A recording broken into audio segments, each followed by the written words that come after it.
Bonjour à toutes et à tous. Je suis très heureux d'être ici avec vous dans cette institution vénérable et surtout dans cette institution que je vénère. Et je remercie les organisateurs, les professeurs au Collège de France de m'avoir invité et de m'avoir confié le redoutable honneur de prononcer la dernière communication. Ce sera donc une communication en termes d'atterrissage que je vous proposerai, mais je dois vous prévenir que, de même qu'on a décollé comme une fusée avec Philippe Aghion en commençant l'après-midi, la procédure d'atterrissage sera une procédure d'urgence, car l'endroit où je vais vous amener est un endroit où, malheureusement, les procédures de sécurité sont assez faibles et on constate tous les jours des crashs. Et donc, ce terrain d'atterrissage, c'est quoi? Eh bien, c'est quand les formes d'intelligence dont nous parlons depuis hier matin, c'est quand les formes d'intelligence atterrissent dans la pratique. Mais moi, je vais vous parler d'une chose tout à fait précise là-dedans, c'est quand ces formes de l'IA sont utilisées pour gouverner ou pour juger, c'est-à-dire donc les risques du gouvernement à l'aide de l'IA, quand on passe en quelque sorte de très beaux outils mis en place par les mathématiciens et les ingénieurs à l'idée que ces outils pourraient beaucoup mieux que les hommes politiques, les femmes politiques, dont on conteste beaucoup pour le moment les compétences et l'intégrité, et que donc ce serait tellement plus facile d'être gouverné par des IA. Des sondages montrent que les citoyens sont d'ailleurs tout à fait d'accord, et bizarrement, je n'ai pas d'explication, plus vous montez vers le nord en Europe, plus ce pourcentage augmente pour culminer aux Pays-Bas et chez nos amis des îles britanniques. Alors, ce que je voudrais faire, c'est commencer quand même, on a dit dès le départ dans ce colloque, c'était le contrat de faire le lien entre, de ne pas se limiter à l'IA, mais de faire le lien avec les formes d'intelligence sur la longue durée. Alors, ce qui caractérise les formes d'intelligence juridique moderne, au sens scolaire du terme, c'est qu'en réalité, elles sont très proches, elles sont d'une certaine manière indexées aux formes d'intelligence des sciences. Et il y a là notamment une volonté de légitimation du droit, qui pourtant, avec la modernité, c'est la souveraineté, le juge est le délégué du souverain. Sa décision s'impose par la délégation de souveraineté qu'il reçoit, et en même temps, paradoxalement, le juge n'a jamais tant voulu, ou du moins les théoriciens n'ont jamais tant voulu montrer que pas du tout.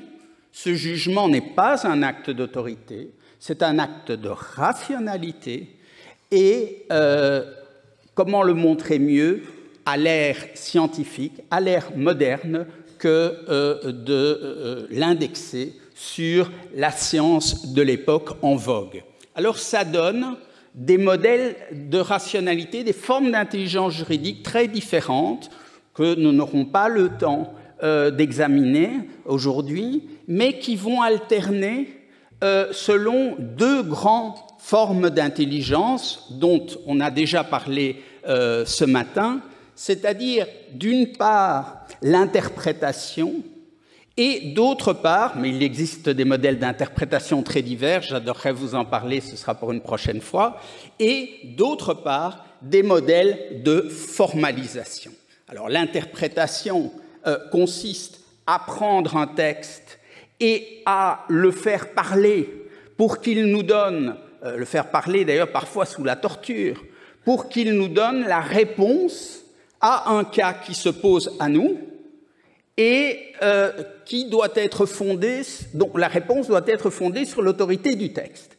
Donc on va trouver tout un tas de moyens, certains nous semblent à une certaine époque très rationnels, d'autres complètement fous, mais on va trouver des moyens, des méthodes d'aller trouver, extraire cette solution depuis le texte. Et on va d'ailleurs produire des textes au départ du texte, c'est les chaînes de commentaires. Tout ça, Michel Foucault en a très bien parlé, à la fois dans les mots et les choses, mais aussi dans l'ordre du discours, dans sa fameuse leçon inaugurale en ces lieux-ci. Et donc, ce qu'on va avoir, mais aussi, je voulais saluer l'exposé de ce matin, mais aussi, on va, ce qu'il estime Foucault, interpréter et formaliser les deux grandes formes de connaissance de notre âge. Ce matin, Anne nous a montré que Hermès était à la fois le dieu de l'écriture, mais des messages, et donc de l'interprétation, l'herméneutique, mais qu'il était aussi le dieu du calcul, et donc qu'il avait à voir avec la formalisation. Eh bien, en droit, vous allez avoir, je ne vais pas pouvoir vous montrer ça dans le détail, mais vous allez avoir au cours de l'histoire une alternance entre des modèles d'interprétation, auxquels on associe, tout le monde associe le droit à cela, mais il va y avoir aussi des modèles de formalisation sur lesquels j'aimerais dire un mot, parce que l'IA actuelle en droit se nourrit de ses prédécesseurs. Et cela va commencer dès le début de la modernité, nous sommes en 1604, donc on est avant Galilée, on est avant les grands textes de Descartes, on est en 1604 et on a l'idée, dans le contexte de la Réforme, qui fait que l'Europe n'a plus d'unité religieuse, eh bien, un certain Grotius, Hugo de Groot, des Pays-Bas déjà, avait l'idée que pour résoudre les affaires internationales, il fallait avoir recours à un droit laïcisé qui vaudrait quand bien même Dieu n'existerait pas, ce qui ne peut se dire sans un scandale affreux, je cite Grotius, mais enfin, la chose est dite, et donc un droit laïque qui reposerait sur la seule force de la raison, et cette raison, il en puise le modèle, comme vont faire beaucoup d'auteurs au XVIIe siècle, dans la redécouverte du fameux ouvrage d'Euclide, Les éléments, et c'est pour ça qu'on va parler d'un modèle géométrique de la raison juridique. Hein, on va avoir le raisonnement moré géométrico à la manière des géomètres, qui va consister, pour résoudre un cas, à dire, mais en réalité, il ne faut pas procéder à la discussion contradictoire, qui était la méthode ancienne des juristes, et d'ailleurs de tous les autres scientifiques dans l'université médiévale, mais il faut construire quelque chose de nouveau, qui est un système de règles, déduit de la raison. Au départ des premières définitions, on va découvrir les principes généraux du droit, je vous en ai mis là quelques exemples partiels, et de là, on va déduire les règles particulières, et de là, et ça c'est toujours le point crucial, c'est le point que n'aurait pas admis Aristote, et peut-être avait-il raison, et de là, on déduira la solution des cas singuliers, puisque vous savez que pour Aristote, il n'y a de science que du général. Alors ce modèle-là, et on pourrait penser qu'il n'est que métaphorique. C'est tant que je reprends encore une phrase ici de Foucault, mais en fait, il va puissamment influencer le droit moderne, puisque les juristes vont se mettre à changer complètement, j'allais dire leur logiciel, vont se mettre à penser tout à fait autrement. On ne va plus discuter de cas douteux, on va établir un système de règles, on va, dit Jean Domas, qui est pensionné pour ce faire par Louis XIV, et évidemment il y a un projet politique derrière, il y a toujours un projet politique derrière chaque forme de l'intelligence juridique, c'est vain de vouloir les distinguer, c'est même intéressant de pouvoir les combiner. Et donc Jean Domas va mettre les lois civiles dans leur ordre naturel, hein, on garde cette idée de la mise en ordre qui va déboucher en fait, beaucoup plus tard, sur la codification moderne, qui n'a rien à voir avec les codes anciens comme ceux de Justinien, en tant que c'est un système articulé de règles qui se veut univoque, cohérent et complet, c'est-à-dire qui n'admet pas les lacunes.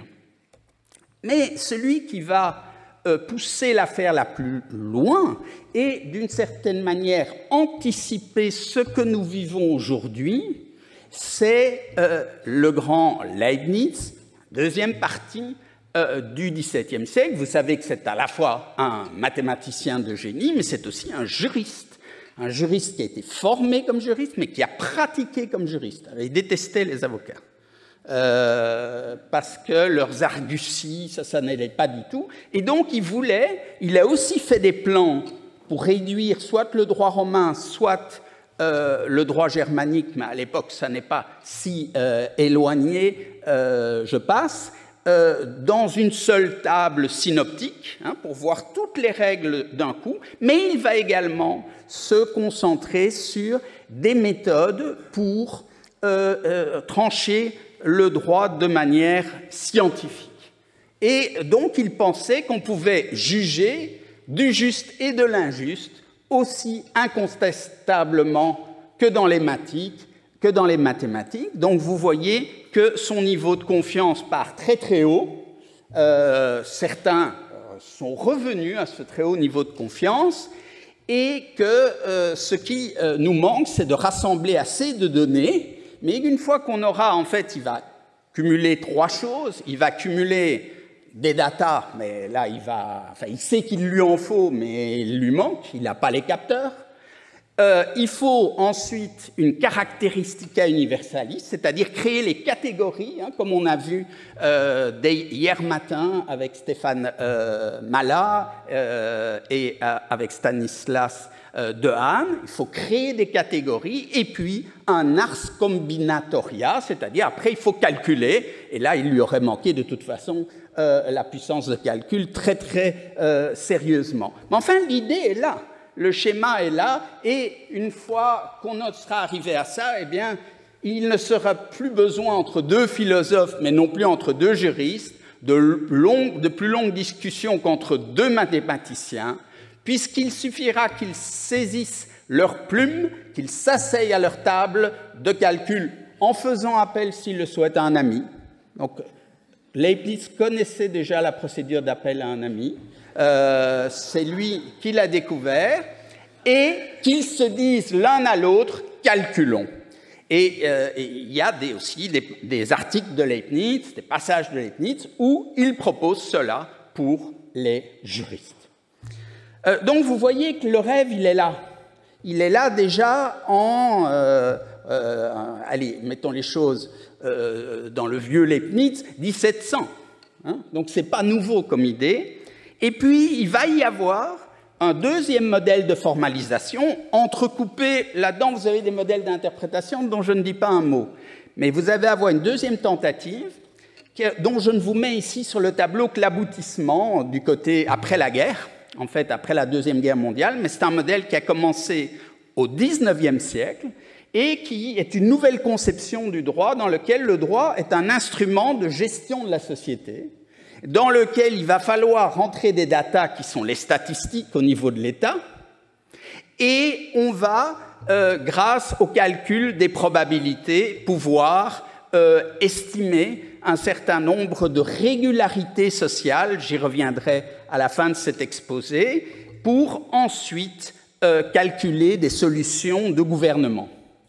Et les économistes vont faire une OPA sur le droit, mais en fait, ça n'est pas tellement surprenant. Vous savez que la science économique est tout entière sortie du droit naturel dont je vous parlais, puisqu'en voulant découvrir les lois qui étaient établies non par les princes, mais par la seule raison, eh bien, ils ont découvert, comme Adam Smith, qui est un professeur de droit naturel, c'est un professeur de droit, Adam Smith, vont découvrir des choses comme la loi de l'offre et de la demande, et depuis lors, les économistes, eux, vont vers la formalisation.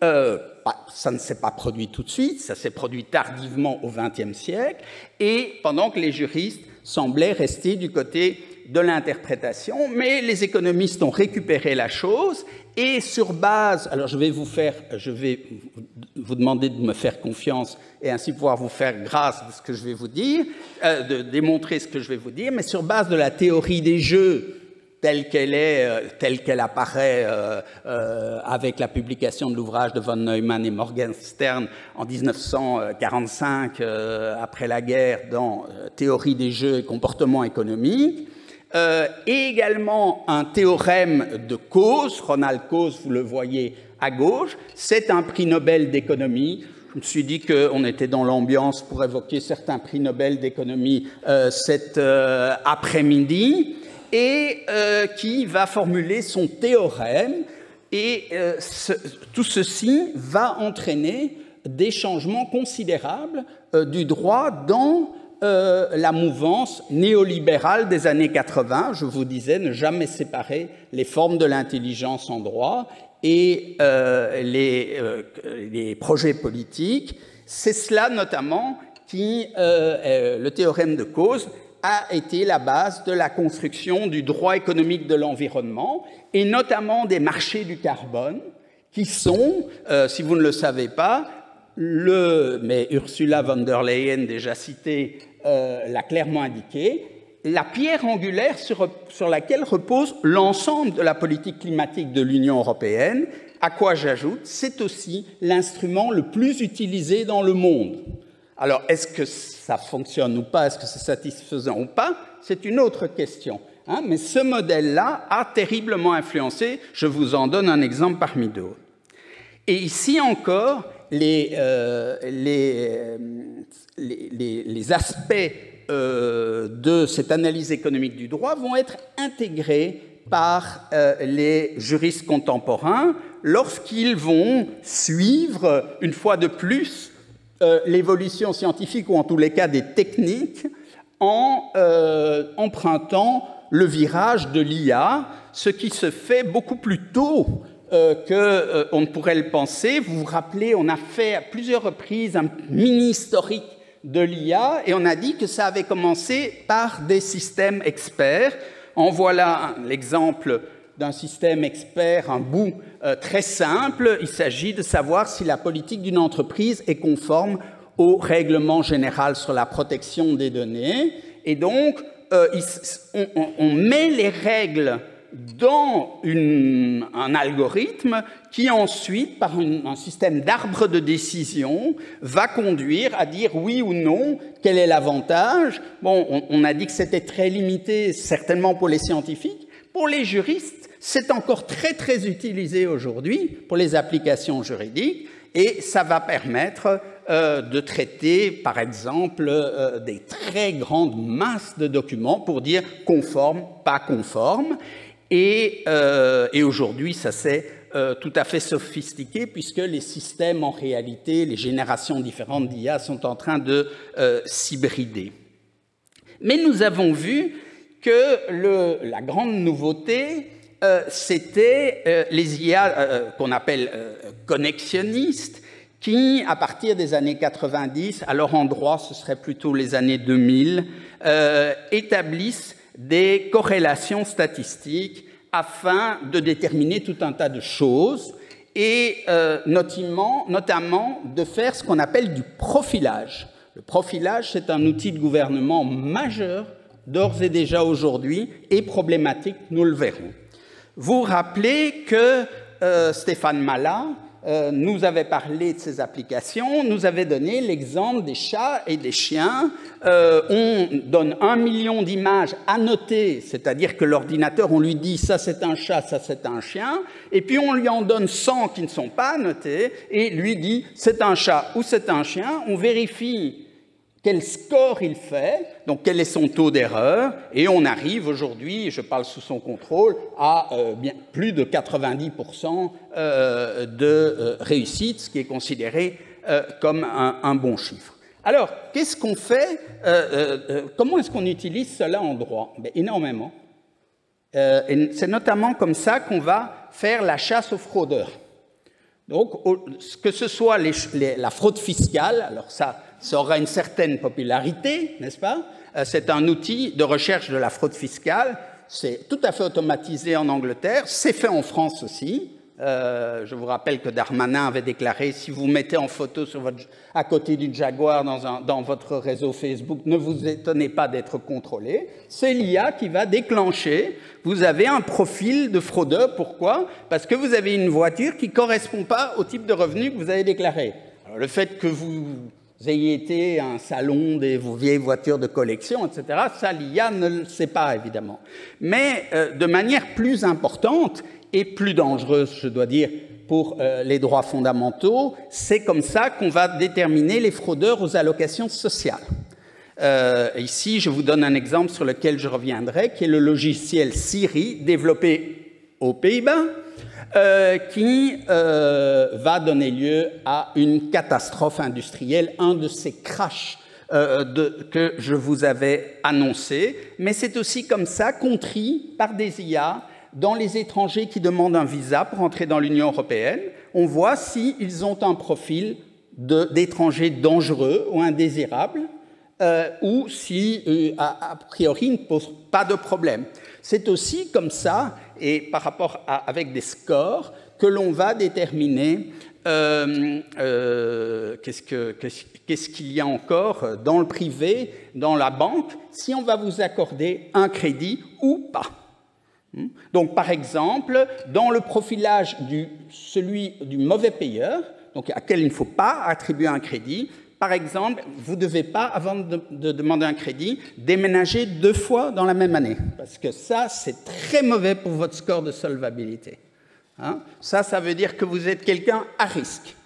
Donc, vous voyez, et pour vous imaginez comment c'est fait, eh bien, c'est simplement, hein, de même que on ne sait pas très bien comment l'IA a fait son profil de chien ou de chat.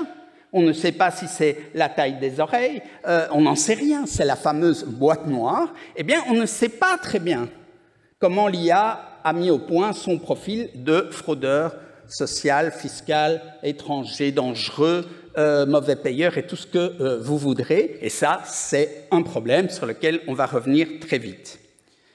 Et puis, alors, vous avez les fameuses IA génératives, les grands modèles de langage qui sont utilisés maintenant de manière beaucoup plus d'ailleurs qu'ils ne veulent bien le dire par les avocats, voire même par les juges, qui sont des gens qui sont amenés à rédiger beaucoup de littérature grise. Des consultations, des conclusions, des plaidoiries, des jugements, bien sûr, etc., etc., etc. Et il y a même des livres maintenant, des manuels, l'IA pour juristes, etc., bien que ça pose des problèmes déontologiques, puisque, vous le savez, on a vu ça, ces IA ont une tendance à ce qu'on appelle en anglais les hallucinations, enfin je pense qu'il vaut mieux parler ici d'affabulation, dans lequel eh bien, tel avocat va, aux États-Unis, c'est un cas réel, prendre appui sur 2 décisions magnifiques de jurisprudence, des précédents tout à fait convaincants, qui vont être utilisés pour dire au juge, voilà comment vous devez trancher l'affaire. Et ces précédents étaient effectivement magnifiques, ils n'avaient qu'un seul défaut, c'est qu'ils n'existaient pas. L'IA les avait inventés. Et ce que n'a pas manqué de faire remarquer la partie adverse, évidemment, et les avocats, en l'occurrence, ont été condamnés pour contempt of court. Et bon, aux États-Unis, dans la common law, on ne rigole pas tellement avec l'outrage à magistrat, ça leur a coûté assez cher. Et puis, on arrive à la dernière génération, qui en fait n'est pas encore là, mais vous vous rappelez la phrase de Stanislas Dehaene qui disait, ça a été encore rappelé tout à l'heure, en IA, ce que vous avez dit aujourd'hui ne vaudra plus la semaine prochaine. Et donc, dans les travaux que nous faisons, nous essayons de deviner quelles sont les prochaines étapes, bien entendu pas en regardant chez les juristes, qui sont des clients en fait, mais en allant voir sur ce qui se fait. Et ici, ce qui paraît intéressant, c'est l'IA agentique, c'est-à-dire, en fait, vous aurez plusieurs IA, vous avez la division du travail entre IA, avec un cerveau qui distribue les tâches, et puis des tâches différentes. Donc, par exemple, vous aurez une IA générative qui générera un jugement, une décision judiciaire, mais attention, non, une IA connexionniste qui décidera décidera l'affaire, mais l'IA connexionniste, c'est une boîte noire. Donc, on ne sait pas comment il va raconter la chose, et donc on utilisera un modèle de langage qui, lui, va motiver la décision. Hein? Donc, c'est quelque chose qui ne va pas du tout, évidemment. Hein? Donc, vous avez un algorithme qui prend des décisions, et puis vous avez une autre IA qui ne sait pas du tout comment a été prise la décision, mais qui va motiver en disant « mais c'est pour telle raison, et telle autre raison ». Et les partisans de cela, qui sont nombreux, parmi les juristes aussi, c'est tout à fait étonnant dans la littérature, disent « mais les juges non plus, quand ils motivent leurs décisions, ne disent pas leurs vraies raisons, ça a été démontré par la littérature ». C'est vrai, mais que ce fait existe ne le rend pas légitime, et en plus l'algorithme, une fois on doit absolument savoir ce qu'il fait, parce que s'il fait une fois une erreur, il fera tout le temps la même erreur. Et donc, une erreur judiciaire, c'est un drame. Mais 1 million d'erreurs judiciaires, c'est une catastrophe sociétale.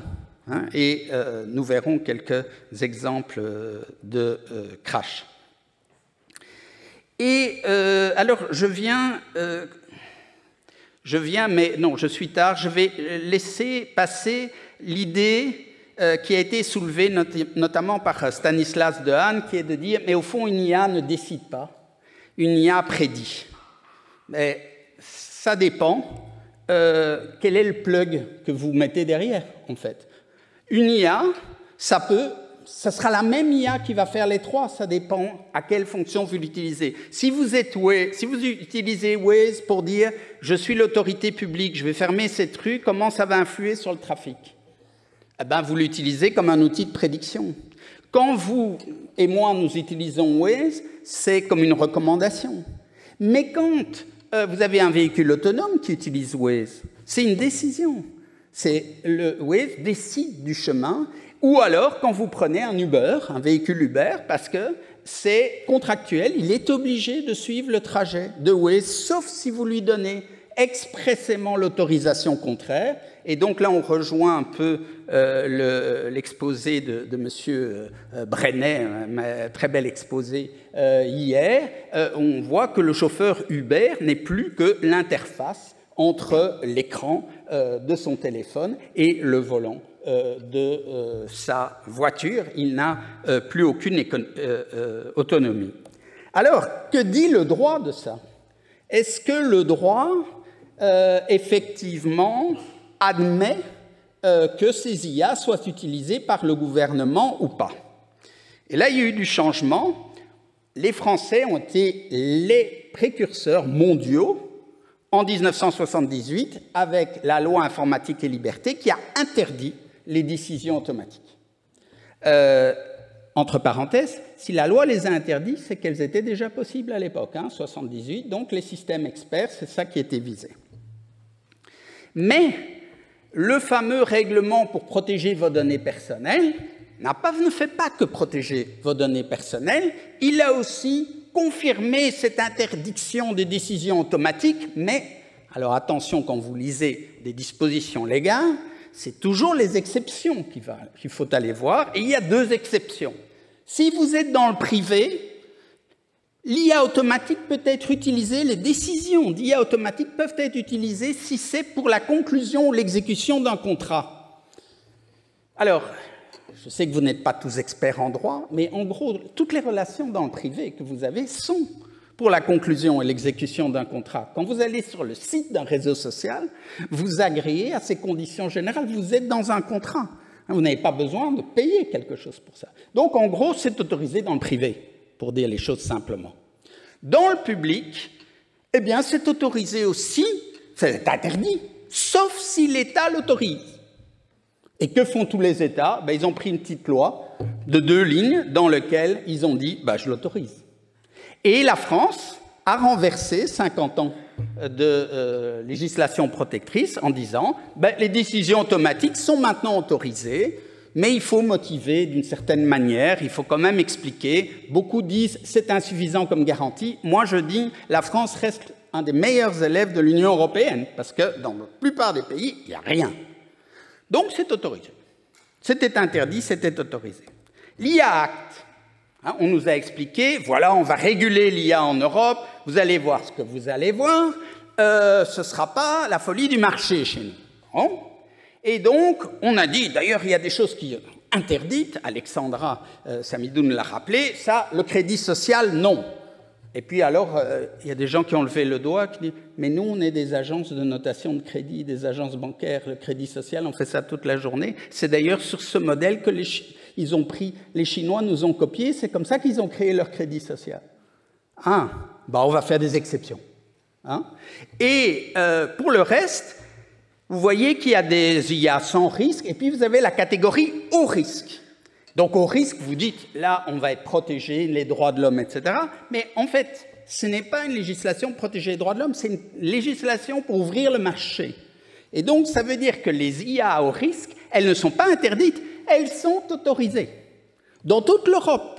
Et qu'aucun État ne peut les interdire. Aucun État ne peut les interdire, moyennant, attention, elles sont à haut risque, il faut donc une garantie. Il y a deux conditions, mais alternatives. C'est l'une ou c'est l'autre. Soit vous respectez le cahier des charges des normes techniques européennes. Très bien, ces normes n'existent pas encore. Donc, on attend. Soit vous mettez en place votre service qualité dans lequel vous allez garantir par vous-même, vous pensez, les entreprises savent mieux, vous pensez vous-même à ce qui serait bon de faire pour minimiser les risques. Et alors, vous pouvez apposer votre petite étiquette CE, exactement comme dans le col de ma chemise, et vous avez un passeport européen, vous pouvez la mettre dans toute l'Europe. Bon, c'est quoi les hauts risques? Alors, les hauts risques, c'est rien du tout. C'est l'éducation, l'emploi, les services publics, les allocations sociales, la police, la migration, l'asile, le contrôle aux frontières, la justice et les procédures démocratiques. C'est-à-dire, en réalité, tout ce que fait l'État. Donc, on ouvre au marché, non pas des produits pour le marché, on ouvre au marché des produits pour l'État. Alors, vous allez me dire, est-ce que c'est pour autant que la France, par exemple, va devoir créer des juges robots? Et la réponse est non. Mais pourtant, ça va arriver. Pourquoi? Bien, parce que c'est les avocats qui vont acheter les logiciels. Et donc, ils vont venir avec des arguments que les moteurs classiques ne connaissent absolument pas. Vous savez, ces modèles sont assez performants pour produire des arguments, bons ou mauvais. Mais enfin, il y en a de bons. Et sur base d'une connaissance approfondie de toute la jurisprudence qui a été numérisée par obligation par une loi française. Et donc, une fois que les avocats se seront battus à un niveau très élevé, j'en ai pas le temps pour que je vous en donne un exemple, eh bien, une fois qu'ils se seront battus au niveau très élevé, eh bien, le juge va dire, maintenant, moi, je dois trancher et je dois leur répondre de manière motivée. Donc, Monsieur le ministre, est-ce que je pourrais, Monsieur le garde des Sceaux, est-ce que vous pourriez, s'il vous plaît, m'acheter le même logiciel, hein? Donc, c'est comme ça que ça va se passer. Alors, bon, tout ça pose des sérieux problèmes au niveau de l'état de droit, notamment les problèmes de motivation. Hein.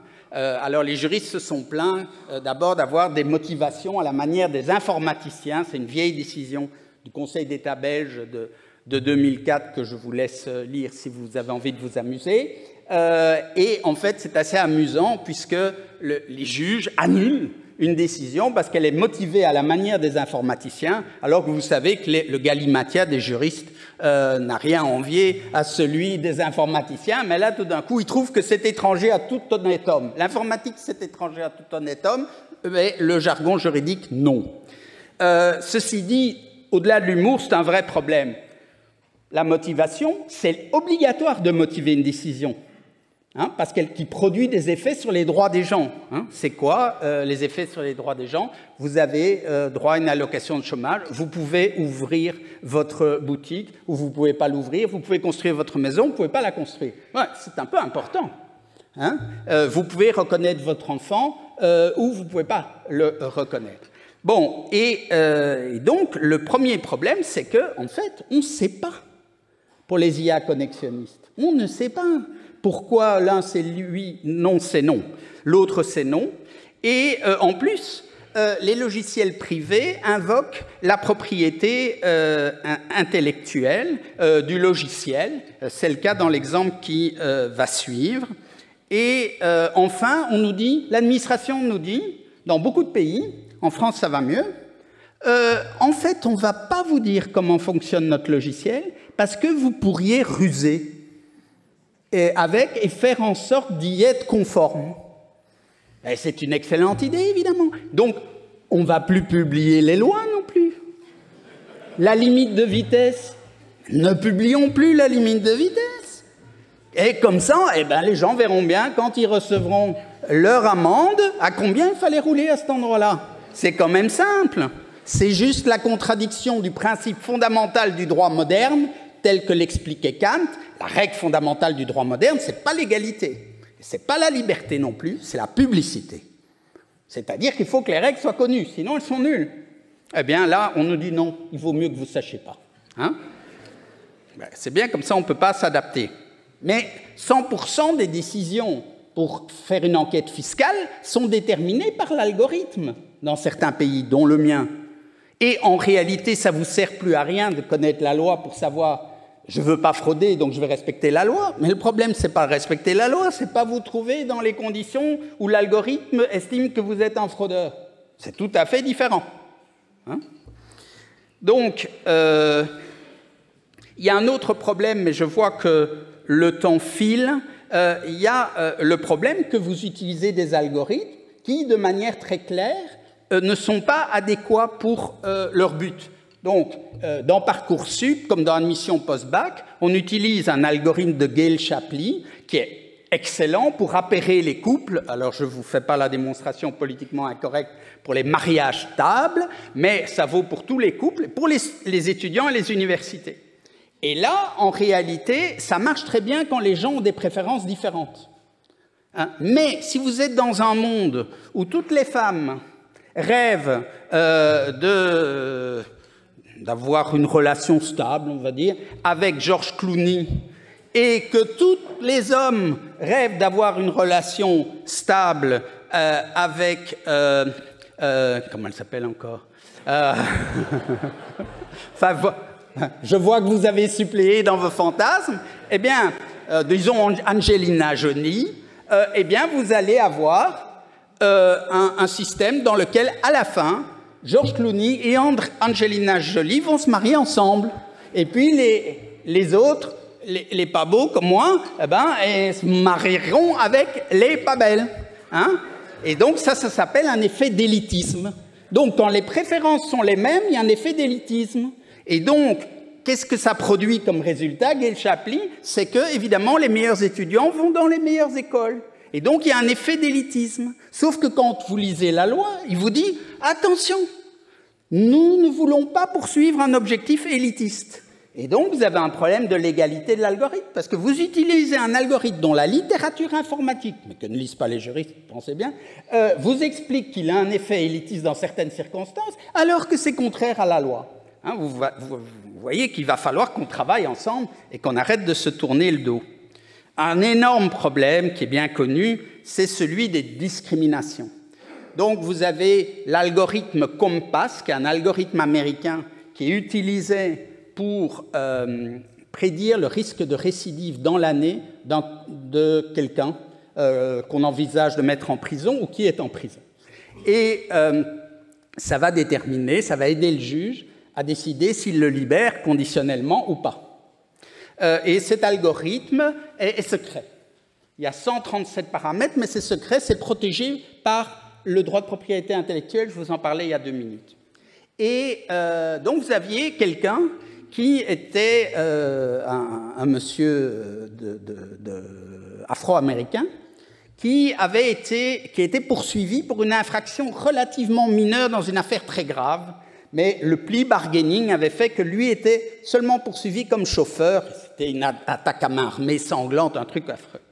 Et le juge a utilisé, comme la loi au Wisconsin lui en fait l'obligation, il a consulté le logiciel qui lui a dit « ça c'est un 100% récidiviste », du coup il lui a mis une peine énorme. Et Loomis a essayé d'avoir une peine moindre. C'est rare qu'on prononce des maximums. Vous avez eu des débats récents dans les médias. Vous connaissez cette question dans les affaires célèbres. C'est rare qu'on... Et donc, il a fait appel et il a demandé à avoir le code de cette application qui le considère comme un 100% récidiviste. Ah non, on lui a refusé parce que c'est couvert par la propriété intellectuelle. Ça, c'est une pierre dans le c'est une question à régler par Alexandra. Je ne vais pas plus loin. C'est évidemment inacceptable dès lors qu'il s'agit de porter atteinte à un droit fondamental, c'est-à-dire de connaître la raison pour laquelle on a été condamné à une peine. Vous le voyez. L'algorithme Siri, lui, alors l'algorithme Compass, il prévoit un taux de récidive qui est de faux positifs. Hein. Donc, il prédit des gens qui vont récidiver dans l'année et il prévoit des faux positifs. Il était sûr que les gens allaient, récidiver, mais en réalité, il se trompe. Eh bien, c'est 23% de faux positifs. Bon, mais si vous êtes de couleur noire, c'est 46% de faux positifs. Donc, il est discriminatoire à l'égard des personnes de couleur noire. Les informaticiens se sont passionnés pour cette question, ce qui fait qu'on a beaucoup de données, et son niveau de performance, c'est environ 65% dans la prédiction. On peut dire 65%, c'est pas mal. Sauf que, si moi je prends l'algorithme pile ou face, j'ai déjà 50% de chance. Hein? Donc, c'est 15% de mieux que le hasard, et 2, c'est moins bien que les juges humains, qui, eux, font de l'ordre de 70 à 75%. Il est temps de conclure, car on me fait signe, et c'est bien vrai que le temps est écoulé, et donc je vous passe des choses passionnantes, et je conclus par ce précepte emprunté à la médecine et au serment d'Hippocrate, primum non nocere. Est-ce qu'on peut utiliser des applications d'intelligence artificielle pour gouverner et pour rendre la justice? La réponse est oui. Mais est-ce qu'on le veut? La question a déjà été très bien posée par l'oratrice précédente. On ne doit pas faire tout ce qu'on peut faire. Hein? Moi, je peux faire des tas de choses, mes enfants aussi, mais je préfère qu'ils fassent pas tout. En tous les cas, pas tout d'un coup. Hein? Et donc, ce qu'il faut, c'est faire montre de beaucoup plus de prudence. J'échangeais avec le professeur Xavier Leroy qui me parlait des garanties de sécurité dans les logiciels d'avion. Nous voici au moment de l'atterrissage, pour éviter qu'ils ne se crachent. Ça ne marche pas toujours, mais c'est très robuste. Vous inquiétez pas, pour ce qui concerne vos droits fondamentaux, là, les procédures de sécurité sont totalement inexistantes et on se crache très régulièrement. Je vous remercie.